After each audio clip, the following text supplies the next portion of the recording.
Hello guys, स्वागत है आप सभी का हमारे यूट्यूब चैनल अविनाश मैथ्स मंत्रा में। आशा करता हूँ सभी लोग अच्छे होंगे। सभी लोग अपनी जो पढ़ाई है उसको अच्छे से लगातार कर रहे होंगे। एग्ज़ाम बैक टू बैक आते जाते रहते हैं, जैसे भी बैंक एग्ज़ाम भी एंड हुए, एसएससी के भी कुछ एग्ज़ाम चल रहे हैं, रेलवे भी लगातार अपने एग्ज़ाम को कंडक्ट कराता जा रहा है। आरआरबी में आपके टेक्नीशियन पोस्ट के एग्ज़ाम लगातार आने वाले हैं। यहाँ पे मैम ने एक बहुत अच्छा इनिशिएटिव लिया, जो कि एक सीरीज चलाई। हम लोग आपस में डिस्कस करते रहते हैं कि कुछ ऐसा अवेयरनेस प्रोग्राम किया जाए जिससे लोग मतलब एटलीस्ट लैक ऑफ इंफॉर्मेशन या लैक ऑफ नॉलेज की वजह से चीज़ों में ना फंस पाए। तो उसके लिए हम लोगों ने कुछ सीरीज चालू की। जैसे मैम ने कंप्यूटर में एक दो वीडियोस डाले, कुछ ऑनलाइन पेमेंट्स फ्रॉड को लेके, कुछ आपके जैसे मैरिज कार्ड्स को लेके, बहुत सारे मतलब उसमें अच्छे कमेंट भी आए, लोगों ने देखा, चीज़ों को पसंद किया। तो मैंने भी चीज़ों को जब आपस में डिस्कस किया तो लगा कि हाँ, ये नॉलेज हम लोग को स्प्रेड करनी चाहिए। और कहीं ना कहीं लोगों तक क्या होता है, एक पॉजिटिव इन्फॉर्मेशन शेयर होती है। अगर मान लीजिए कोई चीज़ हम लोग को पता है तो उसको आप दूसरों तक पहुंचाएंगे तो कहीं ना कहीं चीज़ें क्या होंगी, ज़्यादा से ज़्यादा फैलेंगी और आपको मतलब एक फायदा मिलेगा। तो इसी सीरीज में मैम ने एक वीडियो बनाया था। इसके पहले ये आपका सेकंड वीडियो है। फर्स्ट वीडियो मैम ने एक बहुत अच्छा बनाया था। अगर आप लोग उसको देखिएगा तो बहुत अच्छा एक मैसेज जाता है कि आप दिन भर कंप्यूटर में काम करते हैं तो क्या आप अपनी आइज को सेव रख पा रहे हैं? नहीं, कहीं ना कहीं आप उसके प्रति जागरूक नहीं है। तो उसी का एक छोटा सा अपना इनिशिएटिव रहा था, जो कि मैम ने अपना बहुत अच्छे वीडियो में कवर किया। मैं शुक्रगुजार हूँ। अब नेक्स्ट जो मुझे जानकारी थी, एक इस समय बहुत ही ज्यादा क्रूशियस पॉइंट बना हुआ है, ओवर स्प्रेडिंग। क्योंकि ओवर स्प्रेडिंग क्या, कहीं ना कहीं हमारे यंगस्टर एज में जितने भी आपके 18 टू 25 एज ग्रुप के जितने भी कैंडिडेट होते हैं या स्टूडेंट होते हैं, हमारे पापा की एज के तो लोग नहीं, वो तो आराम से ही चलते हैं, मतलब कोई ऐसी कोई प्रॉब्लम नहीं है। लेकिन क्या है, आजकल की भागदौड़ में जितने भी हाईटेक रेंज के व्हीकल होते हैं, मोस्टली तो वो लोग क्या करते हैं, ओवर स्पीडिंग का बहुत ज्यादा क्रेज बना हुआ है क्या चीजें भाई। ओवर स्पीडिंग एक कोई बहुत बड़ा शौक नहीं है। कहीं आपको क्या है, जाना है सपोज करिए, तो आपको एक नॉर्मल स्पीड से, नॉर्मल भाई आप ये बताइए, जो आपके सामने फोर व्हीलर बनी है या कोई भी जैसा व्हीकल है, तो आपके लिए क्यों बना है बताइए भाई। हम लोग के अगर आज अब 90s के जमाने में देखें या 60s के जमाने में देखें, हम लोग के जो ग्रैंड पेरेंट्स वगैरह हुआ करते थे, क्या करते थे, नॉर्मल साइकिल या ऐसे व्हीकल यूज करते थे। तो वहां पे लोगों को प्रॉब्लम क्या होती थी भाई, एक जगह से दूसरी जगह अगर उनको ट्रेवल करना है तो टाइम बहुत ज्यादा कंज्यूम होता था। तो बेसिकली जो ये व्हीकल बनाए गए, ये आपके टाइम के कंजम्पशन को कम करने के लिए बनाए गए। और आप सेफली, जैसे बरसात में है, आप सर्दियों में है, आराम से अपने डेस्टिनेशन तक पहुंच जाए, इसके लिए आपका ये व्हीकल डिजाइन किए जाते हैं। बट क्या है, अब यंगस्टर्स में क्या होता है कि आप ओवर स्पीडिंग इतना ज्यादा करते हैं तो चीजों में कहीं ना कहीं क्या होता है।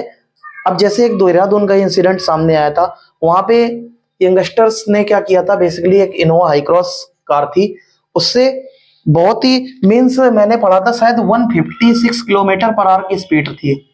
आप सोच लीजिए, वो भी कोई हाईवे की रोड नहीं थी, नॉर्मल शायद सिटी के अंदर ही कोई रोड था। तो वहां पे उन्होंने इस स्पीड से ड्राइव की कार को, और उसका नतीजा बहुत ही ज्यादा मतलब खतरनाक ये हुआ कि उसमें से मे भी शायद एक बंदे की जान बची थी, नहीं तो सारे ऑन द स्पॉट डेथ कर गए थे। और ऐसा मतलब भयानक इंसिडेंट था कि मतलब बहुत ज्यादा सोशल मीडिया पे वायरल भी हुआ था, और कहीं ना कहीं एक भयानक मंजर था। और उनके पेरेंट्स के लिए भी उस दर्द को ना सहन कर पाने की मतलब क्षमता ही नहीं बची उनके अंदर। हुआ क्या, बस वही कि मतलब आपने क्या किया, चीजों को इतना ज्यादा अपने ऊपर हावी होने दिया कि मतलब जैसे सपोज करिए, आप खुद सोचिए, आप मार्केट में जाइए, चाहे आप फोन के कंपटीशन में ले लीजिए या फिर बाइक के कंपटीशन में ले लीजिए या फिर फोर व्हीलर के कंपटीशन में ले लीजिए। आप सोचिए, आपने सपोज करिए आज की तारीख में मार्केट से 7 से 8 लाख की कोई कार ले ली। सपोज करिए हम लेते हैं, मान लीजिए सपोज करिए वैगनार ले लीजिए, या फिर मारुति में बहुत सारी कार आती है, बेलेनो हो गई, या फिर मान लीजिए अल्टो टाइप हो गई। ठीक है, आपने कार ले ली, ठीक है ना। थोड़ा सा अपर रेंज के लोग आ गए, मान लीजिए 10 से लेके 15 लाख तक मान लीजिए, तो उनके पास थोड़ी अच्छी कार आ गई, मान लीजिए टाटा की नेक्सॉन आ गई, या फिर नेक्स्ट में और कोई हुंडई वगैरह में देख लीजिए तो i10 i20 टाइप की कार आ गई। ठीक है, अब इसी में अपर रेंज में चले जाए तो महिंद्रा में कुछ ऐसी स्कॉर्पियो टाइप की कार आ गई, या फिर क्या बोलते हैं जो आपकी और भी इनोवा में आ गई, जैसे टोयोटा में आप चले जाइए, तो इस रेंज में कुछ प्राइस सेगमेंट में कंपनी आपको ऑफर करती है। और मैक्सिमम इसकी कॉस्ट क्या होती है, जैसे इस टाइप की कोई गाड़ी तो आपकी 30 लाख के अंदर ये समय आ जाती है, ठीक है ना। अब होता क्या है, बंदा इन गाड़ियों को लिया, सपोज करिए ये लिया, लेके निकला अपने फ्रेंड्स के साथ थोड़ा सा मतलब हैंगओवर में, तो चीजें क्या होती हैं, आपने 10 से 15 लाख खर्च किए। अब होता क्या है, आपके गाड़ी के बगल से कोई एक ऐसी गाड़ी निकलती है, सपोज करिए उसका नाम है BMW, ठीक है ना, या फिर उसका नाम है ऑडी, ठीक है ना, और कोई गाड़ी आती है मर्सिडीज, ठीक है ना। अब इस रेंज की जो गाड़ियां हैं इनकी मिनिमम कॉस्ट कितनी होती है, मिनिमम सपोज करें BMW है तो कोई 80 लाख या 1 करोड़ रुपए के आसपास होगी। ऑडी भी इसी रेंज में आती है, मान ली 70 लाख के आसपास आती है। मर्सिडीज वगैरह भी कोई मिनिमम कार भी होगी तो कम से कम 60 से 70 लाख होगी। अब सपोज करिए, आप देखिए कि अगर ये कार सपोज करिए आपकी 150 से 160 चल रही है, तो पहली चीज तो दो रीजन होते हैं कि मोस्टली क्या होता है, जो इतनी महंगी कार होती है इनके ऑनर खुद इसको ड्राइव नहीं करते हैं। ये बहुत ही जो 8 to 10 ईयर्स के एक्सपीरियंस्ड ड्राइवर होते हैं, बेसिकली उनको हायर करते हैं कि आप मेरी गाड़ी चलाइए, ठीक है ना। एक तो रीजन ये, और दूसरा चीज क्या है, जब कोई 8 to 10 ईयर एक्सपीरियंस्ड बंदा होगा, प्रोफेशनल बंदा गाड़ी चलाएगा, तो उसको हाई स्पीड में चलाने का और उसको कंट्रोल करने का भी सिस्टम पता है। और दूसरी चीज, अब एक चीज समझिए कि जो आपका चेचिस का आपका डायमेंशन होता है, जैसे को BMW या ऑडी है, तो BMW ऑडी का जो सिस्टम होता है, सपोज करिए 4 व्हील है, 1 2 3 4, तो इसका जो कंट्रोलिंग सिस्टम होता है ये एक्स शेप में होता है। मतलब आप समझ रहे हो, गाड़ी के पलटने का और एक्सीडेंट में चीजों को परफॉर्म करने का तरीका बहुत ही ज्यादा हाईटेक होता है इसमें। लेकिन इस तरह के सिस्टम कोई 7 to 8 लाख में या इसी किसी सेगमेंट में कंपनीज नहीं ऑफर करती हैं। आप खुद सोचिए, तो होता क्या है, जब आप इस प्राइस सेगमेंट की गाड़ियों से अपने आप को कंपेयर करते हैं, तो आप खुद सोचिए आप एग्जिस्ट कहां करते हैं। तो चीजें क्या होती हैं, कहीं ना कहीं आप ये समझें कि आपसे अगर कोई बंदा स्पीड में चला रहा है या फिर चीजें, तो उसके पीछे रीजन क्या है, आप उसके पीछे रीजन खोजने की कोशिश करें।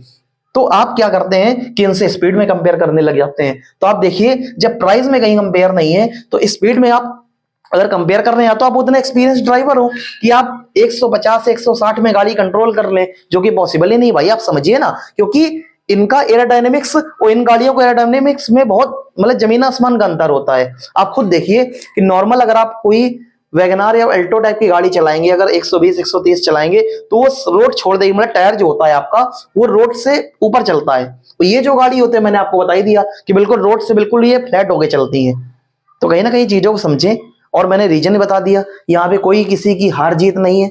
ज्यादा से ज्यादा कोशिश ये करें कि आप नाइट ड्राइविंग में थोड़ा सा कम ड्राइव करें, एक शेड्यूल बना के ड्राइव करें, कि मतलब कोशिश ये करें कि रात में 3 बजे से लेके सुबह 6 बजे तक ड्राइव ना करना पड़े, तो ज्यादा बेस्ट है। क्योंकि उस टाइम में क्या होता है, इंसान को नींद भी ज्यादा आती है, कितना बड़ा भी जगने वाला हो। अगर आपका 4 से 6 बजे का टाइम है सुबह का, तो नींद डेफिनेटली आनी ही आनी है। पूरी रात इंसान जग लेगा, 4 बजे के बाद झपकी लगती है। तो कहीं ना कहीं आप इस टाइप में अवॉइड करें, कहीं पे गाड़ी आप खड़ी कर दें, थोड़ा रिलैक्स कर लें, उसके बाद 6 बजे के बाद आराम से आप ड्राइव करें, तो थोड़ा सेफ भी पहुंचेंगे। और कहीं ना कहीं जो ओवर स्पीडिंग है, ये भी एक बहुत बड़ा इशू है। आप प्लीज हाथ जोड़ के निवेदन है, इसको थोड़ा सा आप गौर करें और अपने घर सेफ पहुंचे। क्योंकि अगर आपकी लाइफ है तो जॉब भी रहेगी, सब कुछ है। लोग कहते हैं मेरे पास जॉब का प्रेशर है, बिजनेस वाले कहते हैं मेरे पास टाइम नहीं है। तो भाई मेरे, अगर आपकी जिंदगी ना रही तो कहाँ की जॉब, कहाँ की मतलब आपका बिजनेस। तो कहीं ना कहीं आप चीजों को समझें और मेरी इस बात को सीरियसली लें। आप इसको बुरा मत माने कि मैं प्राइस सेगमेंट पे कंपेयर कर रहा हूं। ये बात रियलिटी है कि भाई अगर कोई 10-15 लाख की कार है, तो उसी की औकात की बराबर तो रहेगी कि आप उसको अपने आप को 1 करोड़ की कार से कंपेयर करने लगोगे। भाई उसके जो आपका चेचिस डायमेंशन होता है, डिजाइन होता है, वो उसके अकॉर्डिंग ही डिजाइन होता है कि उसको आपको 150 भगाना ही भगाना है। लेकिन ये जो गाड़ियां होती है बेसिकली आपको आराम देने के लिए, अपनी फैमिली को सेफ ले चलने के लिए बेसिकली डिजाइन की जाती हैं। तो आप चीजों को समझिए और मेरी बात को सीरियसली लीजिए। बहुत ही ज्यादा जागरूकता का मैंने एक अच्छा सा वीडियो बनाया, आप इसको फॉलो करें और ज्यादा से ज्यादा लोगों तक शेयर करें। तब तक के लिए thank you so much for watching guys, bye.